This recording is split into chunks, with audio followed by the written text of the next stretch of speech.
Hello दोस्तों, स्वागत है आप सभी का आपके अपने चैनल ऑनलाइन स्टडी में। दोस्तों आज हम बिहार पुलिस कांस्टेबल के टेस्ट सीरीज के 19वें एपिसोड का वीडियो करेंगे। तो दोस्तों वीडियो को आपको शुरू से अंत तक ज़रूर देखना है। दोस्तों अगर आप पहले का वीडियो नहीं देखे हैं तो दोस्तों वो ज़रूर देख लें, क्योंकि दोस्तों आपका जो एग्ज़ाम है दोस्तों 1/10/2023 को है, उसके बाद 7/10/2023 को है। जिसका भी एग्ज़ाम दोस्तों 1/10/23 को है, तो दोस्तों वीडियो को शुरू से जो वीडियो डाला गया है उसको शुरू से ज़रूर देखना है, तभी दोस्तों आपको परीक्षा के लिए फ़ायदेमंद साबित हो सकता है। तो चलिए दोस्तों बिना देरी किए हुए स्टार्ट करते हैं। सबसे पहले जो आपके सामने क्वेश्चन है कि अपने विचारों के प्रसारण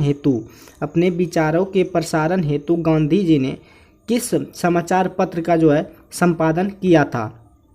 तो दोस्तों गांधी जी ने जो अपने विचारों के हेतु जो संपादन पर यानी कि समाचार पत्र का जो संपादन किया था वो हरिजन समाचार पत्र का संपादन किया था, जो कि आपका ऑप्शन नंबर बी जो है बिल्कुल सही है। अगले क्वेश्चन की ओर बढ़ते हैं।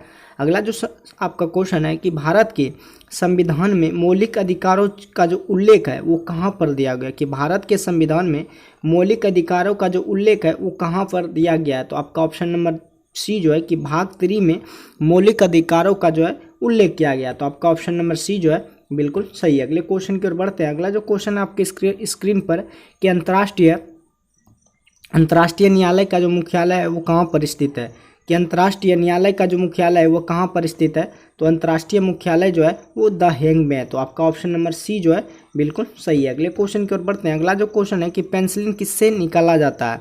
पेनिसिलिन जो है किससे निकाला जाता है, या तो खून से, या तो खमीर से, या तो फफूंदी से, या तो शैवाल से। तो दोस्तों पेनिसिलिन जो होता है वो फफूंदी से निकाला जाता है। तो आपका ऑप्शन नंबर सी जो है बिल्कुल करेक्ट है। अगले क्वेश्चन की ओर बढ़ते हैं। अगला जो क्वेश्चन है कि निम्नलिखित में किस शास्त्रीय नृत्य शैली में कथा भाव हमेशा महाभारत या रामायण से लिया जाता है। आपका जो क्वेश्चन है कि निम्नलिखित में से किस शास्त्रीय नृत्य शैली में कथा या भाव जो हमेशा है वो महाभारत या रामायण से लिया जाता है। तो आपका जो कुचिपुड़ी है, जो आंध्र प्रदेश का जो नृत्य है वो कुचिपुड़ी जो है वो हमेशा कहाँ से लिया जाता है, या तो महाभारत या तो रामायण से लिया जाता है। तो आपका ऑप्शन नंबर सी जो है बिल्कुल करेक्ट है। अगले क्वेश्चन की ओर बढ़ते हैं। अगला क्वेश्चन आपके स्क्रीन पर कि प्रेमदासा जो है क्रिकेट ग्राउंड किस देश में अवस्थित है। आपका जो क्वेश्चन है कि प्रेमदासा क्रिकेट ग्राउंड किस देश में अवस्थित है। तो श्रीलंका में दोस्तों आपका जो प्रेमदासा क्रिकेट ग्राउंड जो है वो श्रीलंका में अवस्थित है। आपका ऑप्शन नंबर सी जो है बिल्कुल सही है। अगले क्वेश्चन की ओर बढ़ते हैं। अगला जो क्वेश्चन है कि पौधों के विभिन्न अंग वनस्पतियां और जैविक अपशिष्ट कहलाते हैं। जैविक जो अपशिष्ट कहलाते हैं वो क्या कहलाते हैं। कह रहा है कि पौधों के विभिन्न अंग यानी कि वनस्पतियां और जैविक अपशिष्ट जो कहलाते हैं वो बायोमास कहलाता है। तो आपका ऑप्शन नंबर सी जो है कि पौधों के विभिन्न अंग वनस्पतियां और जैविक जो अपशिष्ट कहलाते हैं वो बायोमास कहलाते हैं। तो आपका ऑप्शन नंबर सी जो है बिल्कुल करेक्ट है। अगले क्वेश्चन की ओर बढ़ते हैं। अगला जो क्वेश्चन आपके स्क्रीन पर निम्नलिखित में कौन सी घटना गुरुत्वाकर्षण बल का परिमाण नहीं है। निम्नलिखित में कौन सी घटना जो है गुरुत्वाकर्षण बल का परिणाम नहीं है। वर्षा का होना और बर्फ का गिरना जो दोस्तों ये गुरुत्वाकर्षण बल का परिमाण नहीं है, जबकि सागर में ज्वार, ग्रह के चारों उपग्रहों की गति, ये सभी। तो आपका ऑप्शन नंबर 1 जो है कि वर्षा का होना और बर्फ का गिरना जो है ये गुरुत्वाकर्षण बल का परिमाण नहीं है। तो आपका ऑप्शन नंबर ए जो है बिल्कुल सही है। अगले क्वेश्चन की ओर बढ़ते हैं। अगला जो क्वेश्चन है कि अंडे देने वाले प्राणी क्या कहलाते हैं, कि अंडे देने वाले जो प्राणी होते हैं वो क्या कहलाते हैं। तो अंडे देने वाले प्राणी को अंडज प्राणी कहा जाता है। तो आपका ऑप्शन नंबर सी जो है बिल्कुल सही है। अगले क्वेश्चन की ओर बढ़ते हैं। अगला जो क्वेश्चन आपके स्क्रीन पर कि ताप यानी कि टेम्परेचर की असाई मात्रक क्या है।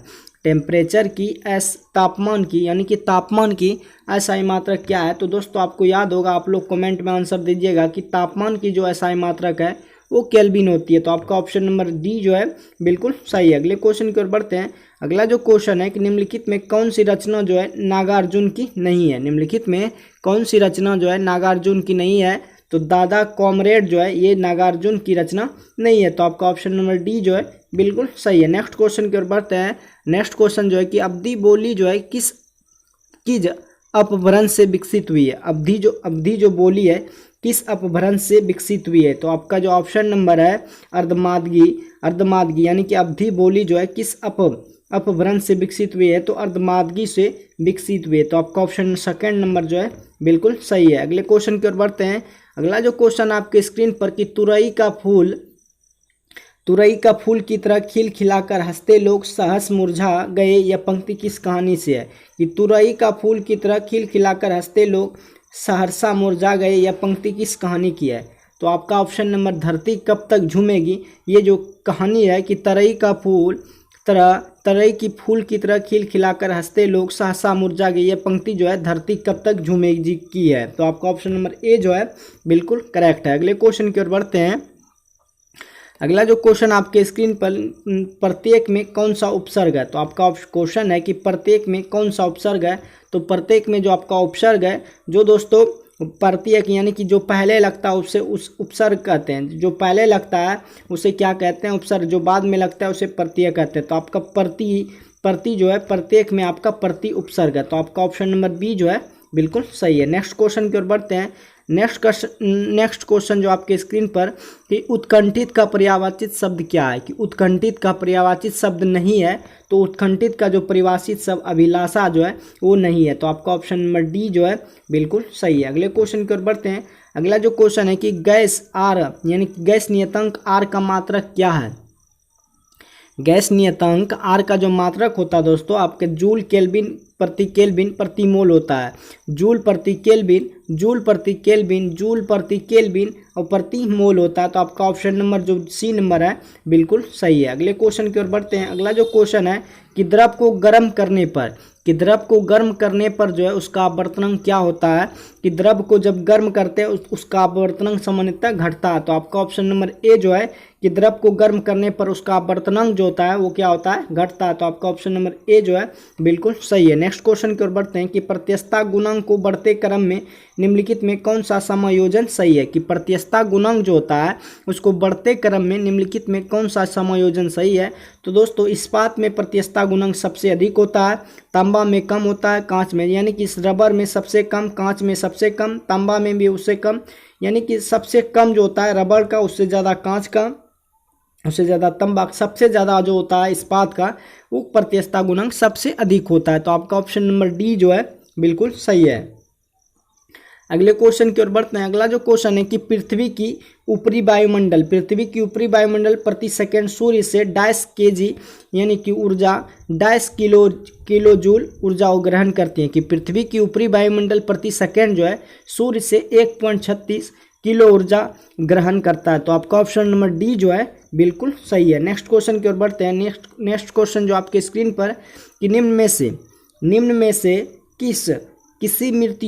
से किसी मृत्यु से दुखी हुए मालिकों ने अपने वस्त्र फाड़ डाले और सुल्तान के शव को नंगे पांव कब्रिस्तान ले जाते समय अपने सिर पर धूल फेंके और 40 दिन का उपवास रखा, वो कौन सा सुल्तान था? कि निम्न में से किसी मृत्यु से दुखी हुई मालिकों ने अपने वस्त्र फाड़ डाले और सुल्तान के शव को नंगे पांव कब्रिस्तान ले जाते समय अपने सिर पर धूल फेंके और 40 दिन उपवास जो रखा था वो गयासुद्दीन बलबन था, जो कि आपका ऑप्शन नंबर बी जो है बिल्कुल सही है। अगले क्वेश्चन की ओर बढ़ते हैं। अगला जो क्वेश्चन आपके स्क्रीन पर, कि किसी तरल के आदर्श प्रवाह को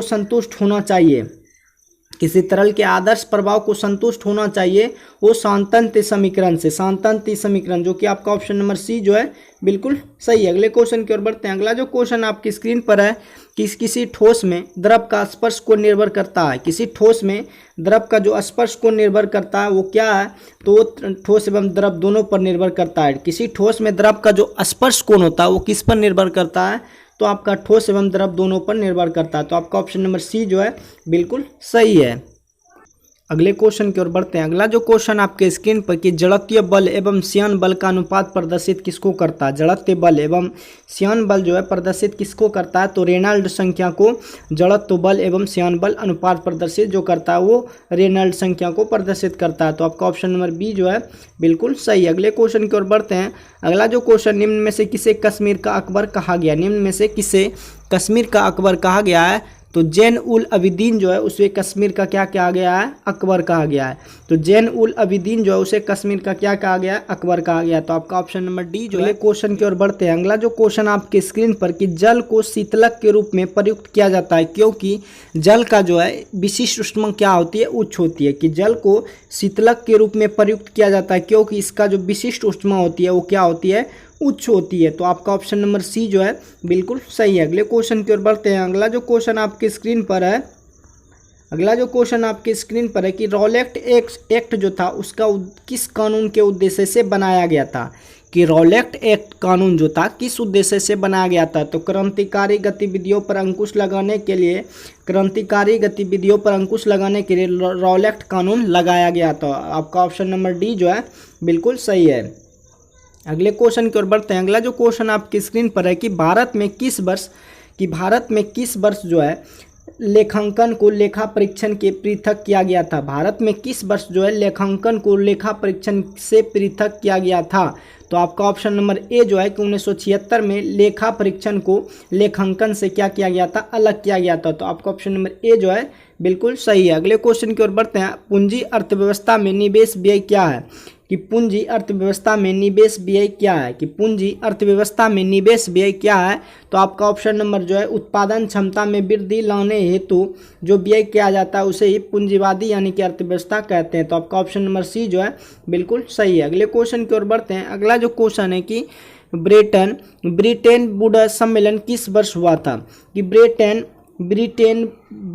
बुडा सम्मेलन किस वर्ष हुआ था। तो आपका ऑप्शन नंबर ए जो है 1944 में ब्रिटेन बुडा सम्मेलन हुआ था। तो आपका ऑप्शन नंबर ए जो है बिल्कुल सही है। अगले क्वेश्चन की ओर बढ़ते हैं। अगला जो क्वेश्चन है कि 1882 की त्रिगुट संधि, 1882 की त्रिगुट संधि में कौन राष्ट्र सम्मिलित था, कि 1882 में त्रिगुट संधि हुआ था उसमें कौन सा राष्ट्र जो है सम्मिलित था। तो आपका इंग्लैंड जो है सम्मिलित था। तो आपका ऑप्शन नंबर डी जो है बिल्कुल सही है। अगले क्वेश्चन की ओर बढ़ते हैं। अगला जो क्वेश्चन है कि महारानी लक्ष्मीबाई की समाधि कहाँ स्थित है, कि महारानी लक्ष्मीबाई की समाधि कहाँ स्थित है। तो महारानी लक्ष्मीबाई की जो समाधि स्थित है वो ग्वालियर में है। कहाँ पे है, ग्वालियर में, जो कि आपका ऑप्शन नंबर डी जो है बिल्कुल सही है। अगले क्वेश्चन की ओर बढ़ते हैं। अगला जो क्वेश्चन आपकी स्क्रीन पर कि लोनार झील जो अवस्थित है वो कहाँ पर अवस्थित है, कि लोनार झील जो है कहाँ अवस्थित है। तो लोनार झील जो है आपका महाराष्ट्र में अवस्थित है। तो आपका ऑप्शन नंबर सी जो है बिल्कुल सही है। अगले क्वेश्चन की ओर बढ़ते हैं कि भारत के किस राज्य की सीमा नेपाल से मिलती है, कि भारत के किस राज्य की सीमा नेपाल से मिलती है। तो आपका जो है भारत की किस राज्य की सीमा नेपाल से मिलती है। तो सिक्किम की जो राज्य सीमा है वो नेपाल से मिलती है। सिक्किम राज्य की राज्य सीमा जो है वो नेपाल देश से मिलती है। तो आपका ऑप्शन नंबर डी जो है बिल्कुल सही है। अगले क्वेश्चन की ओर बढ़ते हैं। अगला जो क्वेश्चन आपके स्क्रीन पर कि उद्यम जो है एक दूसरे के साथ समझौता कर प्रतिस्पर्धा न करने का निर्णय ले सकते हैं और कुल लाभ को अधिकतम कर सकते हैं। ऐसा किस प्रकार के बाजार में संभव है। तो द्वाधिकार बाजार में ऐसा संभव है। तो आपका ऑप्शन नंबर डी जो है बिल्कुल सही है। अगले क्वेश्चन की ओर बढ़ते हैं। अगला जो क्वेश्चन है कि किसको पार कर लेने से एक दिन जुड़ जाता है, किसको पार कर लेने से एक दिन जुड़ जाता है, किसको पार कर लेने पर एक दिन जुड़ जाता है। तो 180 डिग्री अंश देशांतर पश्चिम से पूर्व को पार कर लेने पर क्या होता है, जुड़ जाता है। तो आपका ऑप्शन नंबर डी जो है बिल्कुल सही है। अगले क्वेश्चन की ओर बढ़ते हैं कि भारत के दक्षिणी छोर का नाम क्या है, कि भारत के दक्षिणी छोर का नाम क्या है। तो भारत के जो दक्षिणी छोर है उसे निकोबार द्वीप या इंदिरा पॉइंट के नाम से जाना जाता है। तो आपको ऑप्शन में इंदिरा पॉइंट ही 75% जगह पे इंदिरा पॉइंट ही आपको दक्षिणी छोर जो मिल सकता है। तो आपका ऑप्शन नंबर सी जो है बिल्कुल सही है। अगले क्वेश्चन की ओर बढ़ते हैं। अगला जो क्वेश्चन है कि निम्न में से कौन सा समुद्री बंदरगाह जो है तेल परिष्करण केंद्र दोनों है, निम्नलिखित में कौन सा समुद्री बंदरगाह और तेल परिष्करण केंद्र है। तो मंगलोर, हल्दिया और विशाखापत्तनम जो है ये इसको समुद्री बंदरगाह और तेल परिष्करण केंद्र के परिष्करण यानी कि तेल परिष्करण केंद्र जो है दोनों है। तो आपका ऑप्शन नंबर डी जो है बिल्कुल सही है। अगले क्वेश्चन की ओर बढ़ते हैं। अगला जो क्वेश्चन आपकी स्क्रीन पर कि एक वर्ष में किसी देश के सामान्य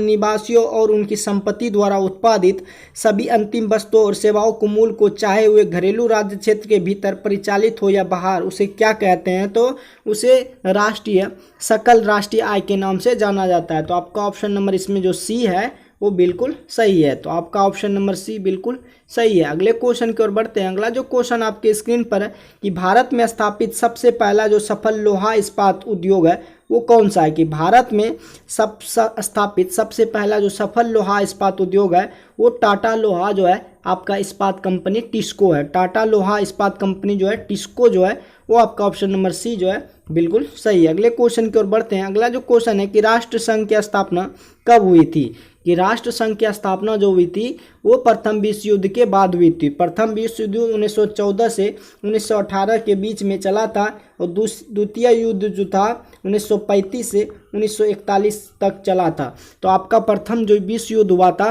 वो राष्ट्र संघ की स्थापना जो हुआ था प्रथम विश्व युद्ध के बाद हुआ था। तो आपका ऑप्शन नंबर ए जो है बिल्कुल सही है। अगले क्वेश्चन की ओर बढ़ते हैं।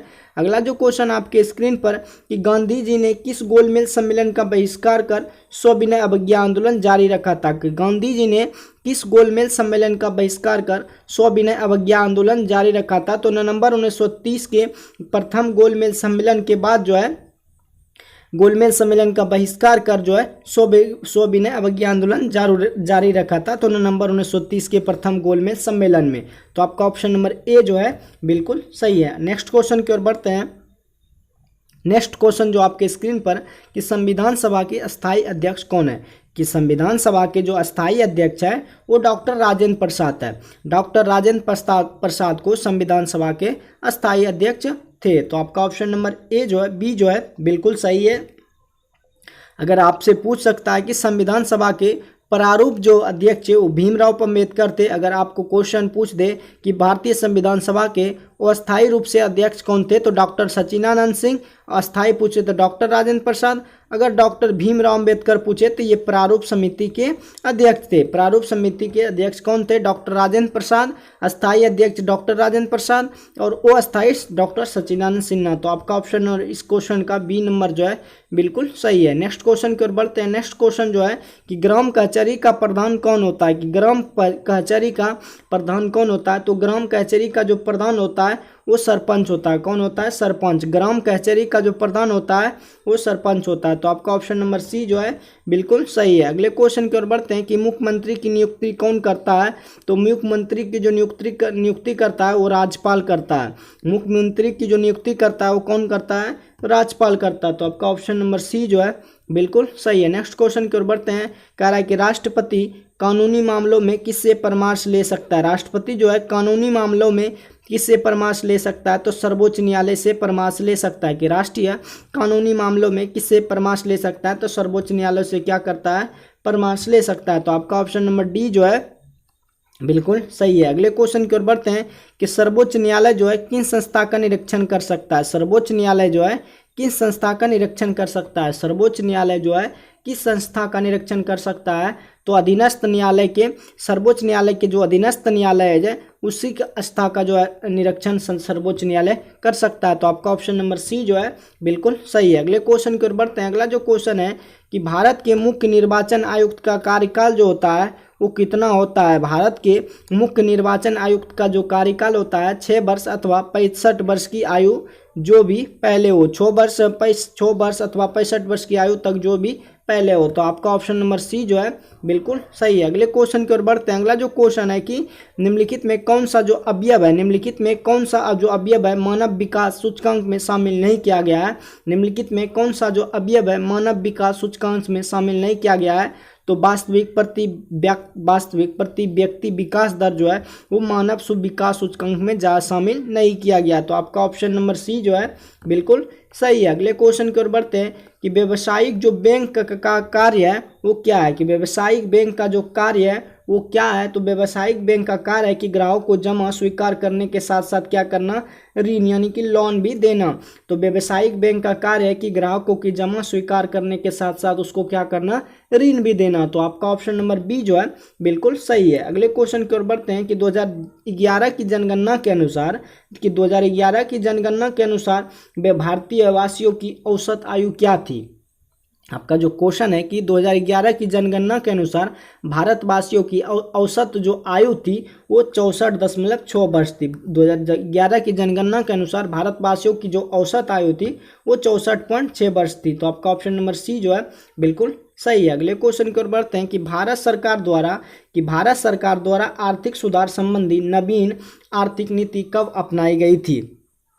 कि भारत सरकार द्वारा आर्थिक सुधार संबंधी नवीन आर्थिक नीति जो अपनाई गई थी वो 1991 में अपनाई गई। तो आपका ऑप्शन नंबर सी जो है बिल्कुल सही है। अगले क्वेश्चन की ओर बढ़ते हैं। अगला जो क्वेश्चन आपके स्क्रीन पर कि जब लेड धातु कॉपर सल्फेट के विलयन से अभिक्रिया करती है, जब लेड धातु जो है कॉपर क्लोराइड के विलयन से अभिक्रिया करती है, तब जो है लेड क्लोराइड जो है निर्मित होता है। लेड क्लोराइड कब निर्मित होता है? जब लेड धातु कॉपर क्लोराइड के विलयन से अभिक्रिया करती है। तो आपका ऑप्शन नंबर डी जो है बिल्कुल सही है। अगले क्वेश्चन की ओर बढ़ते हैं। अगला जो क्वेश्चन आपके स्क्रीन पर है कि किसी परमाणु के एम कोश में समायोजित किए जा सकने वाले अधिकतम इलेक्ट्रॉनों की जो संख्या हो सकती है वो कितनी हो सकती है किसी परमाणु के एम कोश में? तो दोस्तों आपका जो कोश होता है के होता है, एल होता है, एम होता है और अन होता है। तो आपका जो किसी परमाणु के एम कोश में समायोजित किए जा सकने वाले जो अधिकतम इलेक्ट्रॉनों की संख्या होती है वो आपका 10 होता है। तो आपका ऑप्शन नंबर डी जो है बिल्कुल सही है। अगले क्वेश्चन की ओर बढ़ते हैं। अगला जो क्वेश्चन है कि कार्बन का कौन सा अपरूप जो है जियोडेसिक ग्लोब के रूप में, कि कार्बन का कौन सा अपरूप जो है जियोडेसिक ग्लोब के रूप में है? तो फ्लोरीन जो आपका जियोडेसिक ग्लोब के रूप में है। तो आपका ऑप्शन नंबर ए जो है बिल्कुल सही है। अगले क्वेश्चन की ओर बढ़ते हैं। अगला क्वेश्चन आपके स्क्रीन पर कि डैश का प्रयोग जो है हमें गुणों की विरासत को एक पीढ़ी से अगली पीढ़ी में ले जाने के लिए तंत्र प्रदान करते हैं।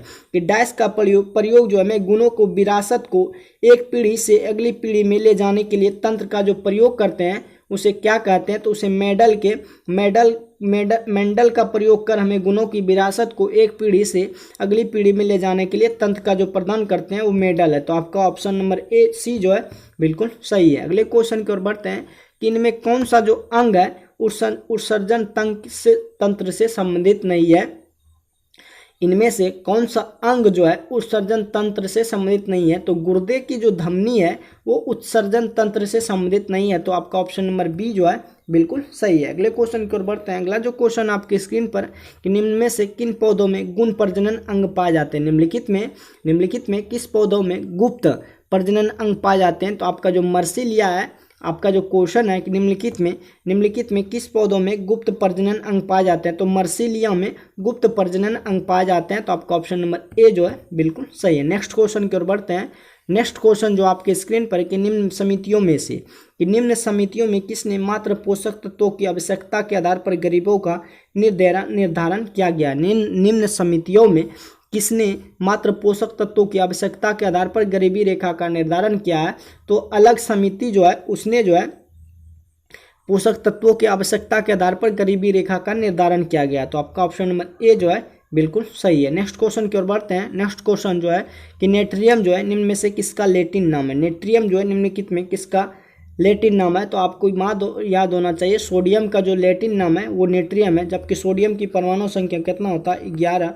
इसका अगर इलेक्ट्रॉनिक विन्यास करें तो 281 होता है। तो दोस्तों अगर आपको याद रहे तो याद कर लीजिए कि सोडियम का जो लैटिन नाम होता है वो नेट्रियम होता है। तो आपका ऑप्शन नंबर बी जो है कि नेट्रियम जो है किसका लैटिन नाम है? तो आपका ऑप्शन नंबर बी जो है बिल्कुल सही है। नेक्स्ट क्वेश्चन की ओर बढ़ते हैं कि अवस्फीतिकारी और मुद्रास्फीतिकारी अंतरालों के संबंध में निम्नलिखित में कौन सा कथन सही नहीं है? तो आपका अवस्फीतिकारी अंतराल के कारण आउटपुट, रोजगार और मूल्य स्तरों में क्या होती है? वृद्धि होती है। तो आपका ऑप्शन नंबर ए जो है बिल्कुल सही है।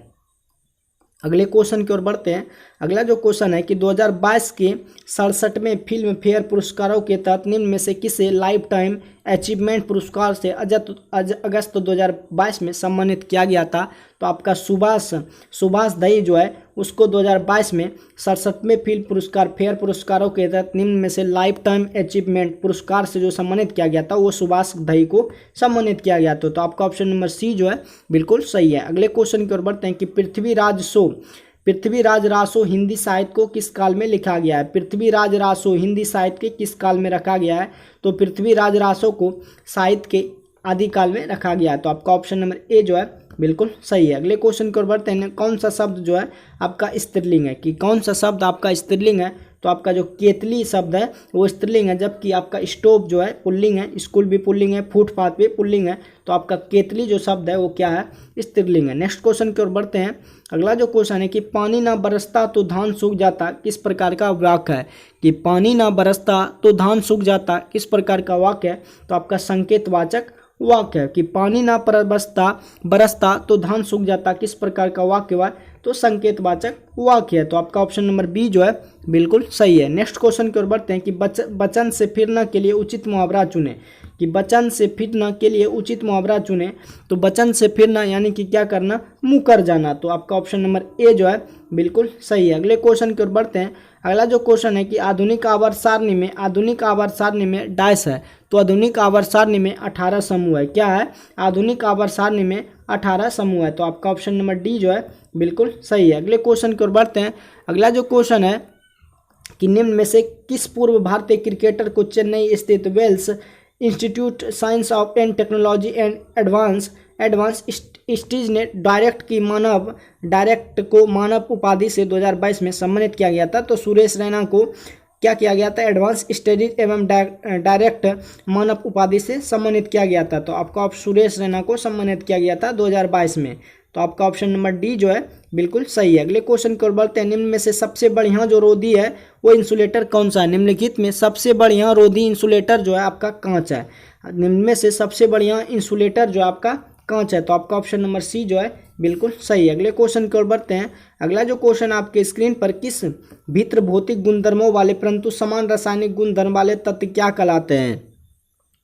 आपका जो क्वेश्चन आपके स्क्रीन पर कि भिन्न भौतिक गुणधर्मों वाले परंतु समान रासायनिक गुणधर्म वाले जो तत्व कहलाते हैं वो अपरूप कहलाते हैं। क्या कहलाते हैं, अपरूप कहलाते हैं। तो आपका ऑप्शन नंबर बी जो है बिल्कुल सही है। अगले क्वेश्चन की ओर बढ़ते हैं। अगला जो क्वेश्चन है कि हीमोग्लोबिन जो है निम्नलिखित में किसका महत्वपूर्ण घटक है। हीमोग्लोबिन जो है निम्नलिखित में किसका महत्वपूर्ण घटक है। तो हीमोग्लोबिन जो है आपका लाल रुधिर कोशिकाएं का महत्वपूर्ण घटक है। तो आपका ऑप्शन नंबर ए जो है बिल्कुल सही है। अगले क्वेश्चन की ओर बढ़ते हैं। अगला जो क्वेश्चन आपके स्क्रीन पर, निम्नलिखित में से वह अंतस्रावी ग्रंथि कौन सी है। निम्नलिखित में वह अंतस्रावी ग्रंथि कौन सी है जिसे मास्टर ग्रंथि भी कहा जाता है। तो दोस्तों आपको याद होना चाहिए कि मास्टर ग्रंथि को पीयूष ग्रंथि के नाम से भी जाना जाता है। तो निम्नलिखित में वह अंतस्रावी ग्रंथि कौन सी है जिसे मास्टर ग्रंथि के नाम से जाना जाता है, वो आपका पीयूष ग्रंथि है। तो आपका ऑप्शन नंबर ए जो है बिल्कुल सही है। नेक्स्ट क्वेश्चन की ओर बढ़ते हैं। इंसुलिन का उत्पादन किया जाता है किसके द्वारा। तो इंसुलिन का उत्पादन जो किया जाता है आइलेट्स ऑफ लेगरहैंस द्वारा, लेगरहैंस के द्वारा इंसुलिन का उत्पादन किया जाता है। तो आपका ऑप्शन नंबर ए जो है बिल्कुल सही है। नेक्स्ट क्वेश्चन की ओर बढ़ते हैं कि निद्रा रोग जो होता है किसकी बीमारी से, नमक बीमारी होते हैं किसके कारण। तो निद्रा रोग यानी कि स्लीपिंग सिकनेस जो होता है वो किस नमक बीमारी से होता है।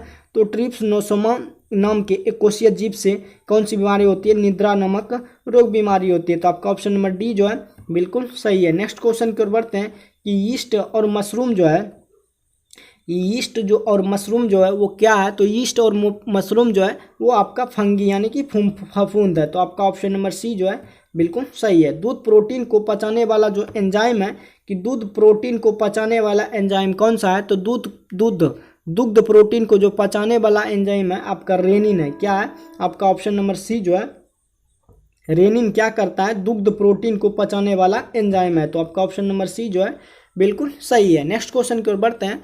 अगला जो क्वेश्चन आपकी स्क्रीन पर, निम्नलिखित में एक्स किरणों का जो आविष्कार किया था, निम्नलिखित में किसने एक्स किरणों का आविष्कार किया था। तो रॉन्ट जॉन ने एक्स किरणों का आविष्कार किया था, रॉन्ट जॉन ने एक्स किरणों का आविष्कार किया था। आपका ऑप्शन नंबर बी जो है बिल्कुल सही है। नेक्स्ट क्वेश्चन की ओर बढ़ते हैं। निम्नलिखित में कौन से देश की सबसे अंतर्राष्ट्रीय सीमा भारत से जुड़ी है।